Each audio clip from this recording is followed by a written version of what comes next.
At the in future में तो CS का ही सबसे ज़्यादा बूम होने वाला है, क्योंकि आर्टिफिशियल इंटेलिजेंस तो बहुत ज़्यादा बूम करेगा।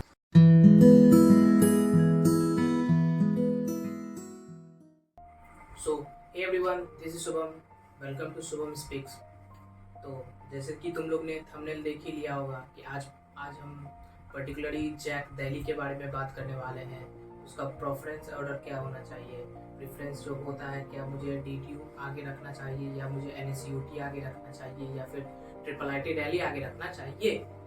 तो आज की पर्टिकुलर वीडियो में हम लोग वही डिस्कस करेंगे। तुम्हारे भाई ने बहुत मेहनत करके ये प्रेफरेंस ऑर्डर बनाई है, जो मैंने रिसर्च की है, मेरे और सब फ्रेंड भी वहाँ पे पढ़ रहे हैं।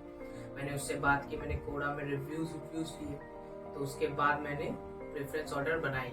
तो वीडियो को एक भी स्किप मत कीजिएगा, क्योंकि एक भी पॉइंट ये मिस नहीं होना चाहिए इसमें। तो वीडियो स्टार्ट करने से पहले आप अगर इस चैनल पे नए हो तो प्लीज सब्सक्राइब बटन दबा लीजिएगा, और वीडियो अच्छी लगी तो लाइक और शेयर भी कर देना। तो अगर आपके भी फ्रेंड होंगे तो उसे भी शेयर कर देना, क्योंकि उसे भी जैक दहली का फॉर्म भरना होगा, काउंसलिंग के लिए देना होगा। तो इस पर्टिकुलर वीडियो में हम लोग जैक दहली के बारे में बात करने वाले हैं। तो पहले मैं बता देता हूँ कि जैक दहली क्या होती है। बेसिकली जैक दहली जो है वो दिल्ली की जो टॉप कॉलेजेस है, जैसे कि ट्रिपल आईटी दिल्ली हो गया, एनएसयूटी हो गया, डीटीयू हो गया, आईजीडीटी तो वो गर्ल्स के लिए हो गया, जिसे जो भी गर्ल्स को अच्छी रैंक नहीं आई है तो वहाँ पे उसके लिए बेस्ट है। तो प्रेफरेंस ऑर्डर क्या होना चाहिए, पहले मैं बता दूं, थोड़ा सा इंट्रो दे दूं कि डीटीयू, एनएसयूटी और ट्रिपल आईटी दिल्ली के बारे में। अगर आपका प्रेफरेंस है क्या, आपको थोड़ा सा एक्स्ट्रा कोलैबोरेटिव्स भी करनी है और उतना रिस्ट्रिक्शन भी नहीं हो कॉलेज का, और कॉलेज ओवरऑल एकदम ठीक हो, मेरा प्लेसमेंट भी ठीक लग जाना चाहिए, तो उस हिसाब से आपको डीटीयू जरूर ज्वाइन करना चाहिए। अगर आपका ये है कि नहीं भैया, मुझे जो कॉलेज लेनी है, मुझे जो कॉलेज लेनी है, मैं जो ब्रांच लूंगा वहाँ पे मैं रिसर्च अपॉर्चुनिटी को ज़्यादा फोकस करूंगा, तो तुम्हें ट्रिपल आईटी दिल्ली लेनी चाहिए। अब बात रही एनएसयूटी की। एनएसयूटी पिछले साल एनएसयूटी में 2 कॉलेजेस ऐड हुए, एनएसयूटी में ऐड हुए थे 2 कॉलेज पिछले साल। वो मैं प्रेफरेंस नहीं करूंगा, क्योंकि वहाँ पे तुम रहोगे तो एनएसयूटी में ही, लेकिन पर तुम एनएसयूटी के नहीं रहे होगे। बात को समझ पा रहे होगे मेरे।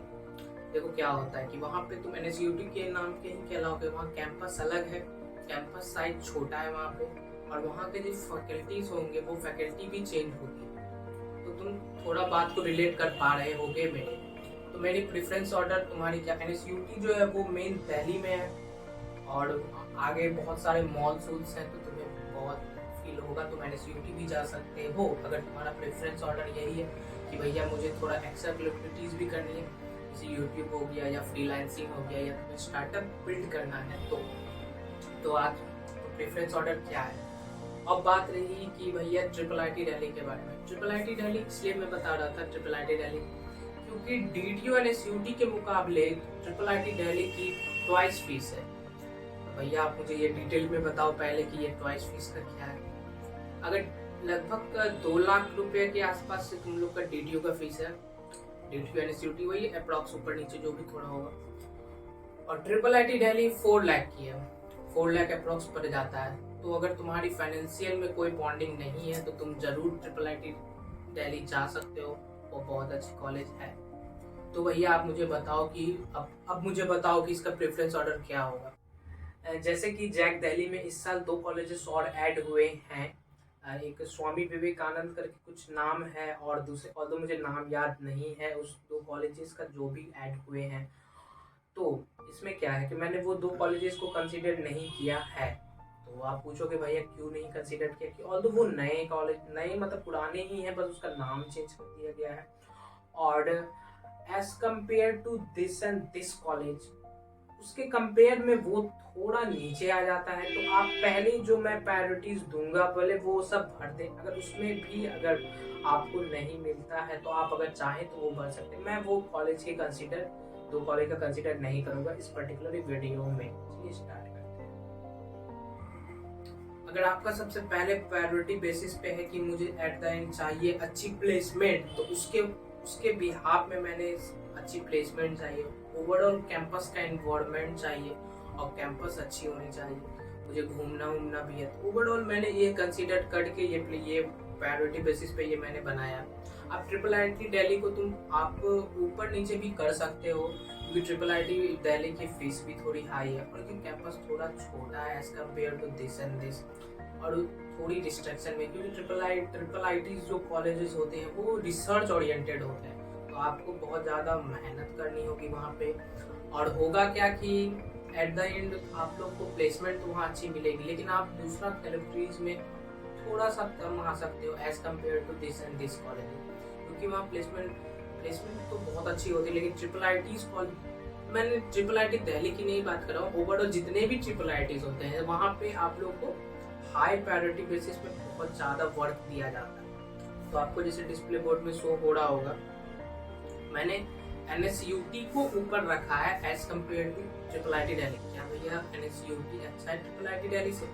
नहीं, ऐसा नहीं है। देखो क्या हो, NSUT को मैंने इसलिए ऊपर रखा है, तो मोस्ट ऑफ द स्टूडेंट होते हैं वो सोचते नहीं, अभी सोच के रखते हैं कि मुझे रिसर्च ओरिएंटेड में जाना है, लेकिन कॉलेज जैसे तुम जाओगे वहाँ पे तुम्हें बहुत सारी, मतलब क्या, तुम जैसे कॉलेज घुसोगे वहाँ पे तो तुम्हें बहुत सारी चीज़ दिखेंगी कि मुझे ये एक्सप्लोर करना चाहिए, तो तुम्हें ये सब सोच सकते हो वहाँ पे जाने का। तो तुम ट्रिपल आई NSUT पहले जा सकते हो ऐसा। और ट्रिपल आईटी दिल्ली की थोड़ी फीस भी हाई है, अगर तुम्हारा बजट नहीं है तो तुम एज कम्पेयर NSUT देख सकते हो।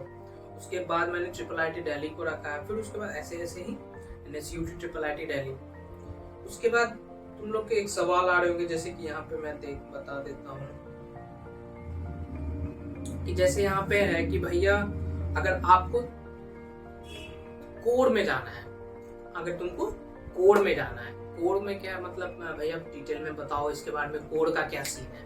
कोर मतलब इलेक्ट्रिकल इंजीनियर, सिविल इंजीनियरिंग या फिर तुम्हारा मैकेनिकल इंजीनियरिंग, जो भी कोर ब्रांचेस होते हैं तुम्हारे, उसमें अगर जाना है तुम्हें तो कोर ब्रांचेस का क्या सीन है मैं बता देता हूँ। कोर ब्रांचेस में क्या है कि अगर तुम्हारा मोटिव है कि मैं कोर में जाऊंगा उसके बाद मैं टेक पे भी जाऊंगा, मतलब तुम्हें CSE नहीं मिली लेकिन तुम कोर में जा रही हो, लेकिन तुम्हारा प्रेफरेंस है कि तुम चाहोगे, तुम कोडिंग वोडिंग भी करोगे, तुम टेक में ही जाओ, तो उस हिसाब से अगर तुम्हारा है तो तुम NSUT को चूज कर सकते हो। लेकिन तुम्हारा अगर ये है कि नहीं भैया मुझे जो है वो बेसिकली कोड का ही बताओ, मैं मैकेनिकल में हूँ तो मुझे मैकेनिकल ही करनी है, अगर मैं सिविल में हूँ तो मुझे सिविल ही करनी है, अगर मैं इलेक्ट्रिकल में हूँ तो मुझे इलेक्ट्रिकल ही करनी है, इस हिसाब से तुम्हें DTU सबसे बेस्ट है। क्योंकि इसके डिटेल में बताओ भैया कि DTU ही क्यों बेस्ट है।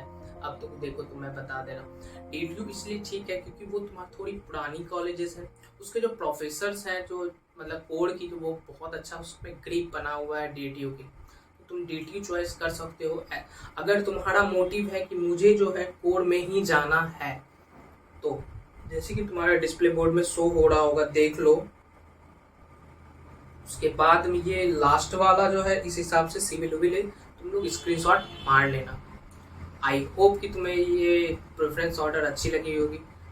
तो जैसे वीडियो एंड करने से पहले मैं एक और बात बता दूं तुम लोग को, जैसे कि मैंने वीडियो स्टार्ट करने से पहले बताया था कि स्पेशलाइजेशन के बारे में, तो वो उसके लिए मैं पर्टिकुलरली एक वीडियो बना दूंगा CS की जो भी स्पेशलाइजेशन होती है। और ऑल्दो क्या हो जाता है कि स्टूडेंट में बहुत थोड़ी कन्फ्यूज़न हो जाती है कि भैया मुझे जो है गवर्नमेंट जॉब के लिए जाना है, या फिर भैया मुझे सिर्फ प्लेसमेंट के लिए पढ़नी है, भैया मुझे सिर्फ बीटेक करनी है, मुझे तो अपना पापा का बिजनेस संभालना है। उस हिसाब से तुम्हारा प्रायोरिटी कौन सा ब्रांच के लिए होना चाहिए। जैसे कि होता क्या है कि आज के दिन में रिवलाइजेशन है कि सब CS के पीछे भाग रहे हैं, ठीक है, लेकिन तब थोड़ी सी पीछे चले जाओगे, अब 19 के दशक में चले जाओ, वहाँ पे 19 के आसपास में तभी वहाँ सिविल और मैकेनिकल का इतना ही क्रेज था, तभी कंप्यूटर साइंस का उतना क्रेज नहीं था। आज के दिन में CS का ज़्यादा क्रेज है, तो रिवलाइजेशन होते रहता है कि कब किसका क्रेज आ जाए, लेकिन एट द इन फ्यूचर में तो CS का ही सबसे ज़्यादा बूम होने वाला है, वो भी आर्टिफिशियल इंटेलिजेंस तो बहुत ज़्यादा बूम करेगा। तो इसके लिए भी मैं पर्टिकुलरली एक वीडियो बना दूंगा इसमें कि तुम्हें तुम्हारी ब्रांच ऑर्डर कौन सी होनी चाहिए। अगर तुम्हें सिविल मैकेनिकल और इलेक्ट्रिकल ये तुम्हारे कोड हो गए, मतलब कि अगर तुम्हें गवर्नमेंट के लिए जाना है तो कौन सा जाना है, अगर तुम्हें प्लेसमेंट से पढ़ना है तो तुम्हें कौन सा जाना चाहिए, इस हिसाब से पर्टिकुलरली मैं एक वीडियो बना दूँ। तो इस वीडियो को यहीं पे एंड करता हूँ। तो प्लीज़ आई होप कि ये तुम्हें वीडियो अच्छी लगी होगी। तो थैंक यू सो मच, और तुम मचा दो और फोड़ दो, तुम अब कॉलेज में एकदम दिखा दो कि हम किसी से कम नहीं हैं। तो थैंक यू।